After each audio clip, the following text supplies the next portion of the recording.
Hi everyone, welcome back. We've got a brand new story to share with you, so let's begin. My name is Harold, and my 15 years of marriage ended with a revelation that shattered everything I thought I knew about trust and love. Lauren and I met in our mid-20s when we were both starting our careers. She was working in the finance department at a pharmaceutical company, and I was climbing the ladder in the healthcare administration field. We had this easy chemistry from the start, shared values about work and family, and similar dreams about building a stable, comfortable life together. The first few years of our marriage were everything I'd hoped for. We bought our first house together, traveled when we could afford it, and supported each other through career changes and challenges. Lauren was ambitious and driven, qualities I admired about her. She eventually moved to a larger pharmaceutical company where she worked her way up to senior management in their regulatory affairs division. I found my niche in hospital administration, eventually becoming the director of operations at a mid-sized regional medical center. The work was demanding but rewarding, and Lauren and I both understood the pressures that came with responsible positions. We made a good team, or so I thought. Looking back now, I can see the signs that things started changing around year 10 of our marriage. Lauren became more distant, more critical of small things I did or didn't do. She'd come home from work stressed and wouldn't want to talk about her day anymore. When I tried to plan date nights or weekend trips, she'd find reasons why the timing wasn't right or why she was too busy with work projects. I thought it was because of the natural ups and downs of a long marriage. We were both in our late 30s, dealing with more responsibility at work, and maybe we'd fallen into some comfortable routines that weren't as exciting as they used to be. I figured we'd work through it like we always had. Lauren had always been social at work, but around year 12, she started mentioning a new executive who joined her company. His name was Michael, and according to Lauren, he was this brilliant strategist who was helping reshape their regulatory approach. She'd bring up things he'd said in meetings, his ideas about industry trends, or funny stories from team lunches. At first, I was actually happy that Lauren seemed energized by her work again. She'd been in a kind of boring routine, and having a colleague who challenged her thinking seemed like a positive thing. Michael was married with 2 kids, so there wasn't any reason for concern about their professional relationship. But slowly, Michael started coming up in conversation more and more. Lauren would mention staying late to work on projects with him or going to industry conferences where he was presenting. She'd get texts during dinner that she'd check immediately, apologizing and saying it was something urgent from the office. The change in Lauren's behavior became more noticeable. She started giving more attention to her appearance, which wasn't necessarily bad, but it was different from the person I'd been married to for over a decade. What really started bothering me was how Lauren seemed to lose interest in spending time with me. She'd rather work late than come home for dinner. Weekends became about catching up on things she'd missed during the week rather than doing things together. When I'd suggest we take a vacation or even just go out for an evening, she'd say she was too busy or too tired. The distance between us grew wider as the months went by, but I didn't know what to do about it. When I tried to talk to her about feeling disconnected from her, she'd get defensive and say I was being needy or not understanding the pressures she was under at work. She'd turn conversations around to make me feel like I was the one with unrealistic expectations. I kept thinking things would get better, that whatever phase Lauren was going through would pass, and we'd find our way back to being close again. I loved her, and I thought she loved me, even if she wasn't showing it the way she used to. But then I came to know something I would have never expected. Lauren's best friend from college, Janet, had remained close to both of us throughout our marriage. She was someone Lauren talked to about everything, and someone I'd always liked and trusted. Janet worked as a nurse practitioner and had this honest way about her that I respected. One evening, Janet called and asked if she could come over to talk to me about something important. Lauren was out of town at a conference, which I later realized was probably why Janet chose that timing. When she arrived, she looked uncomfortable and nervous, which was unusual for someone normally so direct and confident. Janet sat down in our living room and took a deep breath before she started talking. She told me that Lauren had been talking to her about having feelings for someone at work, someone who was more than just a colleague. According to Janet, Lauren had admitted to having an emotional affair that had become physical, and she was torn about what to do because she didn't want to hurt me but felt like she was in love with this other man. I couldn't believe what I was hearing. My first reaction was complete denial. I told Janet that there must be some misunderstanding, that Lauren might be going through a difficult time, but she wouldn't cheat on me. We'd been together for 15 years. We'd built a life together. Yes, things had been boring lately, but having an affair wasn't something Lauren would do. Janet looked at me with this mixture of sadness and frustration. She said she'd been struggling with whether to tell me for months because she knew how much it would hurt, but she couldn't stand watching me be betrayed anymore. She said Lauren had been asking her for advice about whether to leave me for Michael, and Janet couldn't be part of that conversation without me knowing what was really happening. Even with what Janet told me, I still found myself making excuses for Lauren in my mind. Maybe she'd developed a crush on this colleague, but hadn't actually acted on it. Maybe Janet had misunderstood what Lauren was telling her. I thanked Janet for caring enough to tell me, but I said I needed to process what she'd shared and figure out how to approach my wife about it. Janet looked disappointed, but said she understood and that she hoped I'd be careful and take care of myself no matter what I decided to do. After she left, I spent the whole night lying awake, replaying the last few years of my marriage in my mind. All those late nights at work, the business trips, the phone calls and texts that Lauren would take in another room, the way she'd become so distant and critical of me. The pieces started fitting together in a way that made my stomach hurt, but I still didn't want to believe it. When Lauren came home from her conference, I watched her more carefully than I ever had before. I noticed how she'd check her phone constantly, how she'd smile at certain messages before quickly putting the phone away. It was like she was living a separate life that I wasn't part of. I knew I couldn't talk to Lauren based on what her friend had told me alone. If I were wrong, it would damage our marriage even more than it already was damaged. If I were right, Lauren would probably just deny everything and become more careful about hiding whatever's going on. So, I needed to get to know the truth some other way. After weeks of internal debate, I decided to hire a private investigator. I found an investigator through a lawyer friend who specialized in matrimonial cases and had a good reputation for being discreet and thorough. I gave the investigator Lauren's schedule and information about her work. I felt sick about the whole thing, but I knew I couldn't continue living in this uncertainty. If Lauren were faithful and I were wrong about everything, then maybe the investigator would help me see that, and I could work on rebuilding trust in our marriage. If she wasn't faithful, then I needed to know that too. 3 weeks later, the investigator called and asked to meet with me. When we did, I got a folder with photographs, documents, and a detailed timeline that left no room for doubt about what had been happening. It turned out that Lauren and Michael had been having an affair for a long time. The investigator had photos of them entering and leaving hotels together, evidence of trips they'd taken together that Lauren had told me were solo work conferences, and other things that supported the fact that they were sneaking around. The investigator had also gathered information about Michael's background. He was 42, had been married to his wife Gloria for 16 years, and had 2 sons who were 12 and 14. He'd been with Lauren's company for 3 years, which meant the affair had probably started not long after he'd been hired.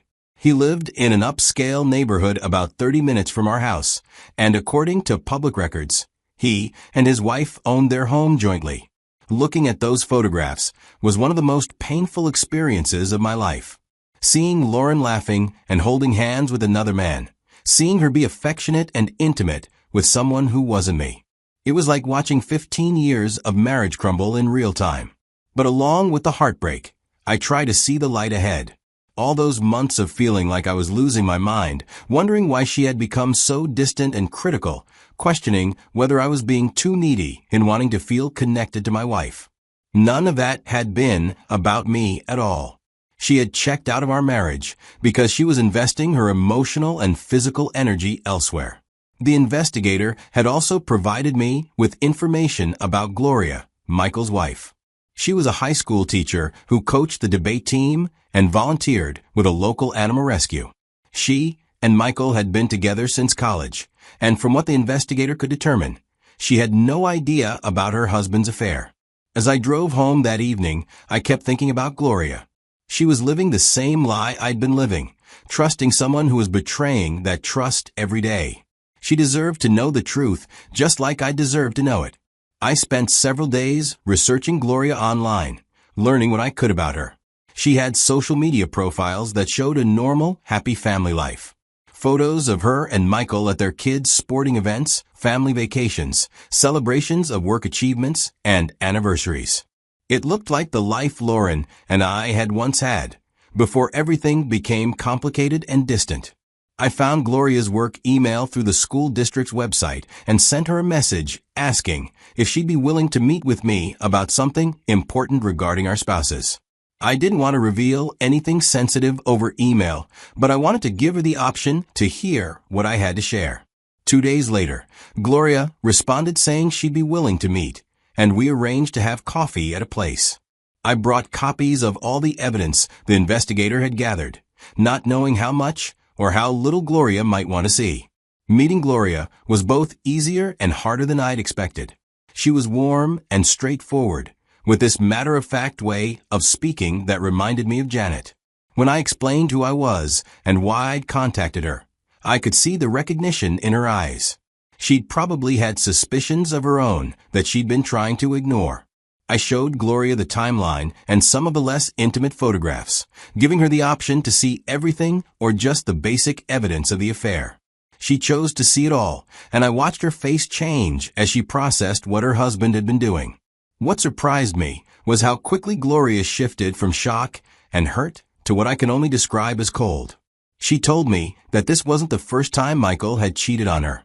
Early in their marriage, she discovered he'd had a brief affair with a colleague at his previous company. He'd begged for forgiveness, promised it would never happen again, and she decided to give him another chance for the sake of their young children. Gloria said she'd spent years watching for signs that Michael might cheat again, but eventually she'd relaxed and tried to trust him. Finding out about Lauren felt like confirmation that Michael was never going to change, and this time she wasn't going to give him the opportunity to apologize. Before we left the coffee shop, Gloria told me she was going to contact a divorce attorney immediately.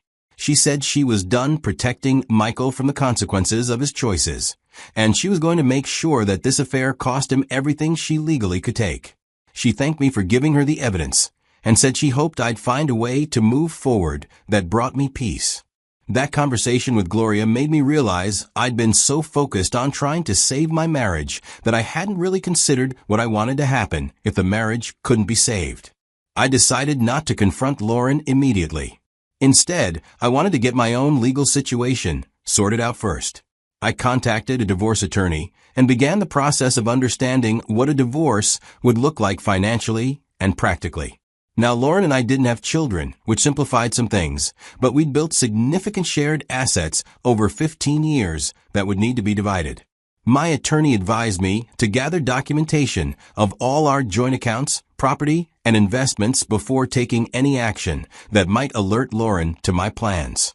He also added that having evidence of Lauren's affair might help in negotiations, particularly around alimony, depending on how Lauren chose to handle the divorce once she knew I was aware of her affair.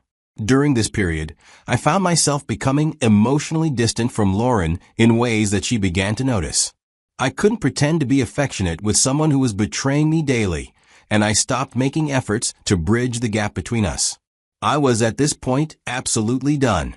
Lauren noticed almost immediately and started asking if I was okay or if something was bothering me. I'd blame it on being tired or stressed about work, which seemed to satisfy her since she wasn't really invested in our relationship anyway. 3 weeks after my meeting with Gloria, she contacted me to say that she'd filed for divorce and would be serving Michael with papers the following day. She wanted to give me advance notice so I could be prepared for however Lauren might react when Michael told her what was happening. Gloria had decided to make the affair and divorce as public as possible. She told me after giving Michael the divorce papers that he had asked to keep everything private and settle things quietly, probably because he was worried about how public knowledge of his affair might affect his career and reputation. Gloria had refused and told him she wanted everyone to know exactly what kind of man he was. Lauren came home from work that evening acting strange. She was quiet and seemed distracted and looked worried. I watched her carefully, wondering if Michael had told her about being served with divorce papers. I decided this was the right time to talk to her about everything. I asked her if she was having a difficult day, if there was anything specific that was bothering her. She said everything was fine, just the usual work pressures. I asked her directly if she was upset because she and Michael had been caught having an affair. The look on Lauren's face was confirmation of everything I already knew.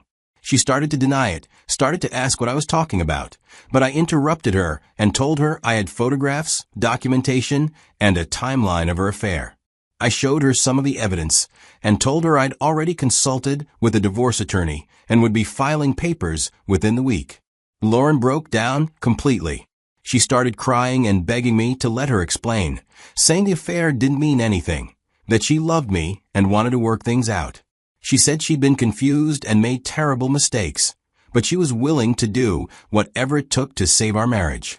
I told Lauren that I'd already heard her explanations, and I wasn't interested in hearing different explanations now that she'd been caught. Lauren kept begging me for hours. She promised to quit her job, to never see Michael again, to go to counseling, and to do whatever I wanted to rebuild trust between us. But I realized that trust wasn't something that could be rebuilt after being so thoroughly destroyed. I told her I was done with our marriage, and I left the house to stay with my brother for a few days while I figured out the next steps. The divorce process took 8 months, longer than I'd hoped but not unusual for a case involving significant assets. Lauren fought everything, trying to delay proceedings and pushing for alimony despite having caused the breakdown of our marriage through her affair. During this time, Gloria kept me updated on her own divorce proceedings. Michael's case became public record when Gloria filed, and the affair became known among their social circle and professional networks. Gloria had been strategic about this, making sure that people who knew Michael professionally became aware of his pattern of infidelity and dishonesty. Gloria was awarded primary custody of their 2 sons, which meant Michael had to pay substantial child support in addition to spousal support.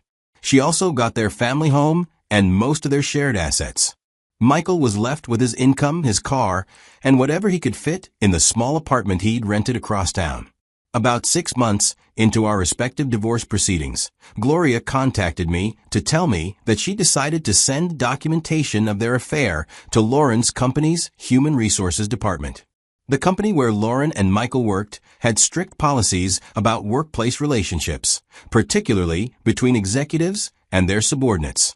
While Lauren and Michael weren't in a direct reporting relationship, their affair violated company policy about disclosure of romantic relationships. Both Lauren and Michael were suspended pending an internal investigation. Turns out, the company took these policies seriously. Lauren was suspended just as our divorce was being finalized. My attorney had managed to negotiate an agreement that gave me a fair share of our assets, without requiring me to pay alimony. 2 months after our divorce was finalized, both Lauren and Michael were terminated by their company. The internal investigation had concluded that their undisclosed relationship had influenced business decisions and created potential liability for the company. I felt a mixture of sadness and satisfaction about this. I was sad because I'd once loved Lauren and never wanted to see her life fall apart, even after what she'd done to our marriage. But I also felt like there was some justice in her experiencing real consequences for the choices that had hurt multiple people and families. Lauren has tried to reach out to me several times since our divorce was finalized. She sent emails apologizing for everything that happened and asking if we can find a way to be friends. She's mentioned struggling with unemployment, and I think she's hoping I'll offer some kind of support or forgiveness. I haven't responded to these messages. It's not that I hate Lauren or want her to suffer, but I also don't feel any obligation to help her rebuild her life after she chose to destroy our marriage. Forgiveness might come eventually, but I am not too sure about that either. Gloria and I have maintained a cordial relationship, checking in with each other occasionally about how we're both adjusting to our new lives. She seems to be doing well, focusing on her children and her career, and building a stable single life. Her boys are adjusting to their parents' divorce, and Gloria is making sure they maintain a relationship with their father despite her feelings about Michael's choices. I'm still working through the emotional aftermath of everything that happened. Some days, I feel angry about the years I spent trying to fix problems in my marriage that were caused by Lauren. Other days, I feel grateful that the truth came out before I spent even more years in a relationship that was built on a lie. I'm slowly building a new life that's focused on things and people that matter to me. I've reconnected with friends I'd lost touch with during the later years of my marriage. Dating feels like something I might be interested in eventually, but not anytime soon. Right now, I'm focused on understanding who I am as a single person after 15 years of being part of a couple. I want to make sure I'm healthy and whole before I consider sharing my life with someone new. I don't know what the future holds, but I know it will be built on honesty and self-respect in ways that my marriage ultimately wasn't. That's a foundation I can build on, even if it means starting over at an age when I thought my life was already settled and secure. Sometimes the worst thing that happens to you opens the door to something better, even if you can't see it at the time.